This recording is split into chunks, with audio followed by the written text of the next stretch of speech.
Friends, कैसे हो आप सभी। स्वागत है आपका लाइव स्टडी चैनल पर। आज हम आपके लिए लेकर आए हैं क्लास 11 हिस्ट्री चैप्टर नंबर 3, जो न्यू सेशन के अनुसार है। चैप्टर नंबर 3 है। 3 इसका नाम है यह साम्राज्य। इसके मोस्ट इंपोर्टेंट क्वेश्चन लेकर आए हैं। आइए शुरुआत करते हैं बिना देरी किए। ये बहुत इंपॉर्टेंट क्वेश्चन हैं। पीवाई के क्वेश्चन मैंने लगाए हैं जो आपके एग्जाम की दृष्टि से बहुत महत्वपूर्ण है और इससे बाहर तो कुछ आने वाला नहीं है। बस आपका एक मैप आएगा, उस पर आप ध्यान रखें। ठीक है, तो आइए शुरुआत करते हैं। इनके साथ साथ मैं आपको उत्तर बताने की कोशिश करूंगा और ये प्रश्न है और आपको उत्तर बताने की कोशिश करूंगा। क्वेश्चन नंबर 1, चंगेज खान की सैनिक उपलब्धियों का वर्णन कीजिए। जो चंगेज खान था वो मंगोल का एक महानायक शासक था। तो जो उसकी उपलब्धियां थी वो क्या क्या थी। ये सेना में कुशल जो सेना थी उसमें जो तीरंदाजी थी, तीरंदाजी मतलब तीर लगाने का, धनुष चलाने का अद्भुत इन्हें कौशल था। मौसम की जानकारी, जो आपके चंगेज खान थे तो इनमें जो सेना में जो भर्ती होते थे लोग, तो उन्हें जानकारी रहती थी कि मौसम कैसे रहने वाला। ठीक है। और नेफ्था बमबारी की शुरुआत, एक बमबारी की शुरुआत हुई थी जिसको कहा गया नेफ्था। नेफ्था नेफ्था बमबारी की क्या हुई, शुरुआत हुई। तो ये 3 से 4 पॉइंट आप लिख लीजिएगा।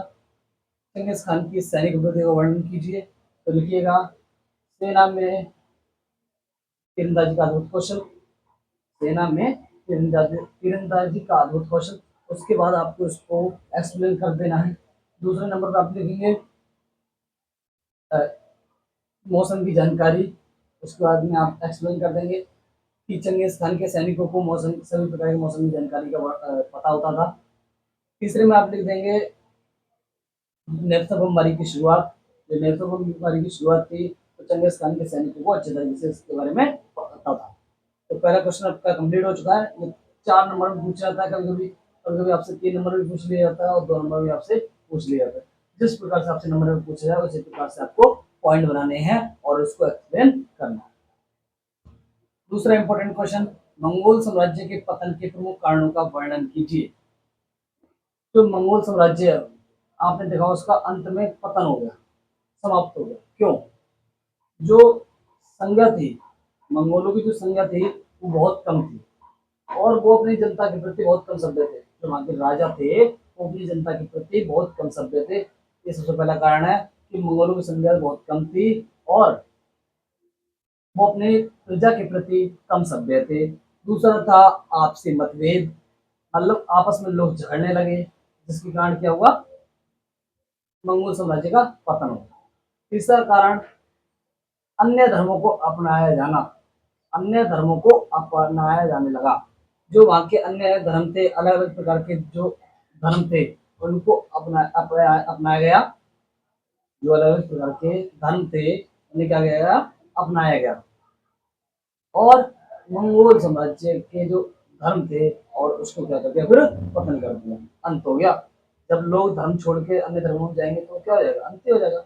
जब आपसी मतभेद करेंगे, लड़ाई झगड़े करेंगे, समाप्ति होगा फिर, और क्या होगा। ठीक है, आप इसको देख सकते हो। तीसरा इंपॉर्टेंट क्वेश्चन, 3 साल से रिपीटेड क्वेश्चन है ये। चंगेज खान कौन था? चंगेज खान और मंगोलों का इतिहास में क्या स्थान है? ठीक है, तो चंगेज खान था वो मंगोल जो यायावर साम्राज्य वहाँ का मंगोलों का महानायक शासक था। इसका जन्म 1162 के आसपास ओनोन निकट ओनोन नदी के निकट हुआ था। ओनोन नदी के निकट हुआ था, समझ में आ गया। और इन्हें समुद्री खान, चंगेज खान उपाधियों से क्या किया गया, इन्हें उपाधि दी गई और इन्हें सम्मानित किया गया। तो पता चल गया आपको चंगेज खान कौन था। उसके बाद में चंगेज खान और मंगोलों का विश्वास इतिहास में क्या स्थान है? जो चंगेज खान थे और मंगोल थे उनका विश्व इतिहास में क्या स्थान है? तो जो चंगेज खान आए उन्होंने क्या क्या किया इतिहास में आके मंगोलों के लिए। उन्होंने सबसे पहला किया चीनी द्वारा मंगोलों को शासन शोषण से मुक्त। जो जितने मंगोल थे वो चीनी लोगों के द्वारा क्या हो रहा था, उनका शोषण हो रहा था। तो जो चंगेज खान आए उन्होंने मंगोलों को चीनी लोगों से शोषण से मुक्त करवाया, पहला कारण। दूसरा, जब ये मंगोल थे तो उन्होंने क्या किया, मंगोलों को संगठित कर लिया था। इस प्रकार से आप पॉइंट बना के लिखिए, आपको पूरे से पूरे नंबर मिलेंगे और ये बहुत ही इंपॉर्टेंट क्वेश्चन है, ध्यान रखिए। प्रश्न नंबर 4, यायावर साम्राज्य के ऐतिहासिक स्रोत क्या है? ऐतिहासिक स्रोत मतलब जानकारी देने वाले स्रोत। ये आपके हर चैप्टर्स में है, चाहे आपका लेखन कला और शहरी जीवन हो, 3 महाद्वीप में फैला हुआ साम्राज्य हो, चाहे आपका यायावर साम्राज्य हो, और 3 वर्ग उसमें भी आपकी ये है, जो भी चैप्टर हो वो आपको दे दिया जाएगा और उसके साथ ऐतिहासिक स्रोत या जानकारी देने वाले स्रोत आपसे पूछे जाते हैं। इसलिए आपको हर चैप्टर से ये क्वेश्चन तो जरूर कर लेना, ठीक है। तो इसके मैं बता देता हूँ ये साम्राज्य के ऐतिहासिक स्रोत क्या थे। यात्रा वृतांत, यतिवृत्त, चीनी, फारसी, अरबी भाषाओं में प्राप्त स्रोत, नगरीय साहित्यकारों की रचना, ये थे इनके स्रोत, ठीक है। आशा करता हूँ आपको समझ में आ रहा होगा। एक लाइक, एक शेयर, एक सब्सक्राइब जरूर कीजिए ताकि हमारा मोटिवेशन बढ़ता रहे और हम आपको इसी तरह की वीडियो लेकर आते रहें, ठीक है। अब ये देखिए, ये तो अगर 3 में भी पूछ लिए जाते हैं, 8 नंबर भी पूछ लिए जाते हैं, 2 नंबर भी पूछ लिए जाते हैं। अब उसके बाद हम बात करते हैं 1 नंबर की, जो आपके लगभग 20 क्वेश्चन आते हैं। तो आइए देख लेते हैं इनको भी। चीन की महान दीवार का निर्माण क्यों किया गया? एमसीक्यू टाइप में आपसे आएगा, आपको टेंशन लेने की जरूरत नहीं है। प्रश्न नंबर 6, चीन की नहीं, पहले प्रश्न नंबर 5 करते हैं ना। चीन की महान दीवार का निर्माण क्यों किया गया? तो देखिए, जो मंगोल थे, जो मंगोल थे या साम्राज्य में रहते थे, वो चीन साम्राज्य पर बार बार क्या करते थे, आक्रमण करते थे। इसलिए चीन के लोगों ने महान दीवार का निर्माण किया। समझ में आया? जो मंगोल चीनी लोगों पर बार बार आक्रमण करते थे, इसलिए चीन के लोगों ने एक महान दीवार का निर्माण किया। 1 नंबर में आएगा, समझ लो। प्रश्न नंबर 6, चंगेज खान की सेना की सबसे बड़ी इकाई क्या कहलाती थी? तुमन। क्या? तुमन। प्रश्न नंबर 6 का आंसर है। एमसीक्यू टाइप में आपसे पूछा जाएगा, आपको घबराने की टेंशन नहीं है, घबराना नहीं है आपको। तो सेना की सबसे बड़ी इकाई थी वो क्या थी? तुमन। प्रश्न नंबर 7 क्या है?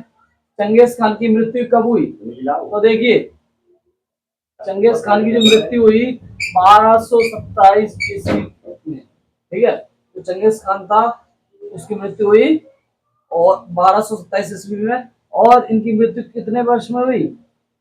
65 वर्ष। मतलब ये 65 वर्ष तक जिए थे।